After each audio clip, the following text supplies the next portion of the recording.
Alright. So hi guys, welcome to Perseverance Software Training Institute. I'm Sai. So ఈ series of డాకర్లో alright. So మనకి ఏంటి అంటే we focus on multi stage Docker file. అసలు multi stage Docker file అంటే ఏంటి? Okay fine. So ఈ ఇమేజ్కి పోయే ముందు let's do this. Okay alright. యాక్చువల్గా మనకి ఏంటి అంటే సో ఇది అర్థం చేసుకోవాలంటే ఒక రియల్ టైం యూస్ కేసుని చూసుకొని అర్థం చేసుకోవచ్చు. బేసికలీ జావా బేస్డ్ ప్రాజెక్ట్స్ అనుకోండి. ఫర్ ఎగ్జాంపుల్ మనం జావాలో చేయొచ్చు, పైథాన్, చాలా లాంగ్వేజెస్ ఉన్నాయి కదా. For example Java code, okay Java code రాసిన తర్వాత డెవలప్ చేసిన తర్వాత డెవలపర్స్ మనకి కొన్ని బిల్డ్ టూల్స్ ఉంటాయి అన్నమాట. Okay so 1 second. So like maven, గ్రాడల్ అంటా ఉంటాం, ఇట్లా చాలా ఉంటాయి. సో మోస్ట్ పాపులర్ వచ్చి మేవెన్ జావా బేస్డ్ ప్రాజెక్ట్స్. ఈ కోడ్ కనుక మేవెన్కి పాస్ చేస్తే మేవెన్ ఏం చేస్తుందంటే ఫైనల్ ప్యాకేజ్ ఇస్తుంది. యాక్చువల్గా ఈ ఫైనల్ ప్యాకేజే మన సాఫ్ట్వేర్. ఓకే అది perseverance.com అనే ఒక వెబ్సైట్ ఉంటే మనది. సో అదంతా అట్లా రన్ అవుతుందంటే ఫైనల్గా ఒక ప్యాకేజ్ ఉంటుంది. ఆ ప్యాకేజే మనం చూసే software. All right. But the thing is ఇప్పుడు జావా అంటే ఆ ప్యాకేజెస్ 3 ఫార్మాట్స్లో ఉంటాయి. వార్, చార్, ఈర్ అని. వార్ అంటే web archive. Okay web archive. JAR అంటే జావా ఆర్కైవ్. మళ్ళీ వచ్చి ఈర్ అంటే ఎంటర్ప్రైజ్ ఆర్కైవ్ అనమాట. Enterprise archive. సో ఈ 3 ఫార్మాట్స్లో ఉంటాయి. ఈ 3 ఫార్మాట్స్లో ఎప్పుడైతే ఉంటాయో మనకి అకార్డింగ్ టు ద రిక్వైర్మెంట్ ఇది ఏ ఫార్మాట్లో జనరేట్ చేయాలని మనం డిసైడ్ చేసుకోవాలన్నమాట. Okay for example what is web archive అంటే ఇంటర్నెట్ బేస్డ్ అప్లికేషన్స్ అంటే మనం వెబ్ బ్రౌజర్స్లో చూసే గూగుల్ క్రోమ్, మైక్రోసాఫ్ట్ ఎడ్జ్, దేంట్లో అయినా ఒపేరా, దాంట్లో ఏ అప్లికేషన్స్ కనెక్ట్ అయినా, లేకపోతే మొబైల్స్లో కూడా మనము ఏ మొబైల్ యాప్స్కి కనెక్ట్ అయినా, అంటే మోర్ ఓవర్ ఈ వెబ్ అంటే ఇంటర్నెట్తో వర్క్ అయ్యే అప్లికేషన్స్ అంతా వార్ ఫార్మాట్లో జనరేట్ చేసుకోవాలి. అదే మన ఫైనల్ ప్యాకేజ్ అనమాట, ఫైనల్ అవుట్కమ్. ఓకే అదే మన సాఫ్ట్వేర్. ఫైన్. జార్ అంటే ఇది ఇంటర్నల్ రిక్వైర్మెంట్స్కి ఒక సాఫ్ట్వేర్ ఉంది, దానికి ఇంటర్నల్గా ఇంకా కొన్ని కైండ్ ఆఫ్ డిపెండెన్సీస్ ఏదైనా కావాలంటే మనం జార్ యూజ్ చేస్తాం. ఐ మీన్ జార్లో అవుట్కమ్ తెచ్చుకుంటాం. So Java archive. మళ్ళీ ఎంటర్ప్రైజ్ ఆర్కైవ్ అంటే కొన్ని సాఫ్ట్వేర్స్ ఇంటర్నల్గానే వర్క్ అవుతాయి ఒక ఆర్గనైజేషన్, బయట కావు. సో అట్లాంటి కొన్ని ఎంటర్ప్రైజ్ ప్రోడక్ట్స్ని డెవలప్ చేసేదానికి మనం ఈఏఆర్కి వాడతాం. So most of the time will go with war actually. Okay fine. నా ఇక్కడ ఏంటి అంటే ఇప్పుడు వెబ్ ఆర్కైవ్ అనేది ఫైనల్ ఆర్టిఫాక్ట్ అంటాం యాక్చువల్లీ దీన్ని. Okay so artifact. What is artifact అంటే ఫైనల్ ప్యాకేజ్ని, ఫైనల్ సాఫ్ట్వేర్ ప్యాకేజ్ని we call as artifact. Okay so ఇది అనమాట. ఇప్పుడు ఫర్ ఎగ్జాంపుల్ మనకి పర్సీవరెన్స్ అనేది మన సాఫ్ట్వేర్ అంటే perseverance.var అని జనరేట్ అవుతుంది ఫైనల్. ఓకే ఈ particular package is our final package. Okay fine. నా ఇప్పుడు సో దీంట్లో మీరు చూస్తే యాక్చువల్గా ఏంటంటే ప్రాసెస్, ఈ ప్యాకేజ్ డైరెక్ట్గా రన్ కాదనమాట బ్రౌజర్స్లో.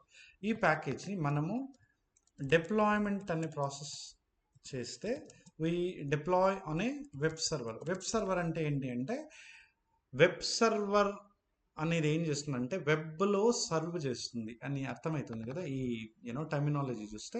అంటే మనకి వెబ్ సర్వర్ టెక్నాలజీస్ ఉన్నాయన్నమాట. ఓకే లైక్ టామ్ క్యాట్ అనేది web server, JBoss, right, JBoss, GlassFish, ఇవన్నీ web servers for Java based projects బట్టి వెబ్ సర్వర్స్ కూడా అటు ఇటు మారుతూ ఉంటాయి. ఆల్రైట్. ఇవేం చేస్తుందంటే ఇప్పుడు ఫర్ ఎగ్జాంపుల్ టామ్ క్యాట్ అనేది తీసుకుంటాం. ఇవేం చేస్తుందంటే ఈ పర్టికులర్ ఫైనల్ ఆర్టిఫాక్ట్ అన్నాం కదా, ఆర్టిఫాక్ట్ని టామ్ క్యాట్ మీద డిప్లాయ్ చేస్తాం. ఐడియల్లీ చెప్పాలంటే టామ్ క్యాట్ ఒక డిప్లాయ్మెంట్ డైరెక్టరీ ఉంటుంది. For example war lib Tom cat some version 10 web apps.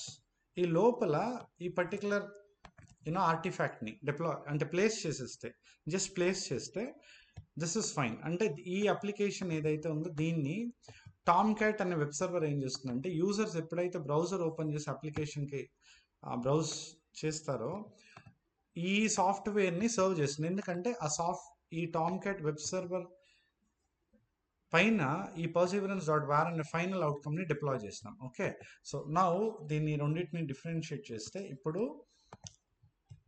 All right ఈ ప్రాసెస్ని మనం బిల్డ్ ప్రాసెస్ అంటాం. All right. అండ్ ఈ ప్రాసెస్ని మనం డిప్లాయ్మెంట్ ప్రాసెస్ అంటాం.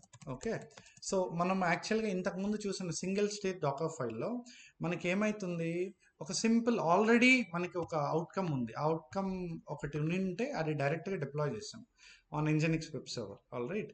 సో ఇక్కడ ఏంటి అంటే ఇక్కడ మనము కోడ్ని అంటే డెవలపర్స్ రాసిన కోడ్ని ఒక బిల్ టూల్ని వాడి ఒక ఫైనల్ ప్యాకేజ్ జనరేట్ చేస్తున్నాం. Okay, final package. All right, ఆ ఫైనల్ ప్యాకేజ్ని వెబ్ సర్వర్ని యూజ్ చేసి అంటే వెబ్ సర్వర్ మీద డిప్లాయ్ చేస్తున్నాం. ఓకే, డిప్లాయ్మెంట్ అంటే ఏంలా సింపుల్గా దానికి ఒక డిప్లాయ్మెంట్ డైరెక్టరీ అనేది ఉంటుంది. ఆ పాత్లో ప్లేస్ చేసేసి తర్వాత చూస్తే we can access the app అనమాట. All right, on browsers. Okay, so actually web servers ఏంటంటే మనకి బ్రౌజర్స్ని వెబ్ బ్రౌజర్స్ అంటాం.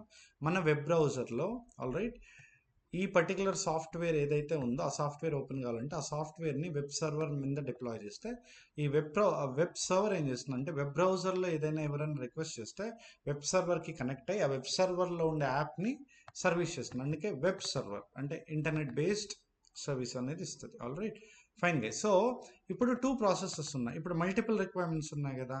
So multi stage Docker file అంటే ఏంటి అంటే all right multi stage Docker file. So ఇది ఎలా హెల్ప్ అవుతుందంటే మనకి ఇట్లా మల్టిపుల్ రిక్వైర్మెంట్స్ని డాకరైజ్ చేయాలంటే అంటే మీనింగ్ ఏమంటే ఇక్కడ build process plus deployment process రెండు నేను డాకరైజ్ చేస్తాను. డాకరైజ్ అంటే డాకర్ ఫైల్లో పెట్టి కస్టమైజ్ ఇమేజ్ని జనరేట్ చేసుకున్నాం. All right, fine guys. So యాక్చువల్గా మన అన్ని కార్పొరేట్ ప్రాజెక్ట్స్లో సింగిల్ స్టేజ్ చాలా rare. So multi stage Docker ఫైల్సే ఉంటాయి. Okay, fine guys. సో ఇది డెవలప్ చేసేదంతా ఎలాగనేసి నెక్స్ట్ క్లాస్లో నెక్స్ట్ సెషన్లో చూస్తాం. ఫర్ నౌ రైట్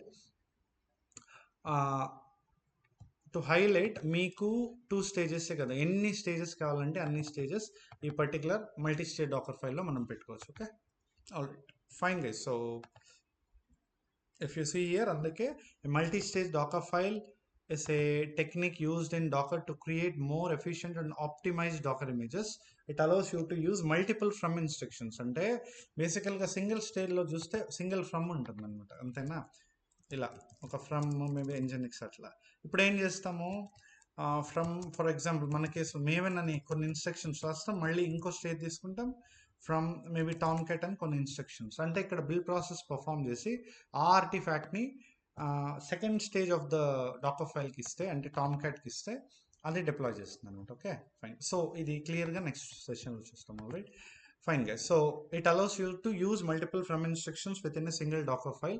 2 అనే కాదు, 2 or more, right, enabling the separation of concerns and different build stages.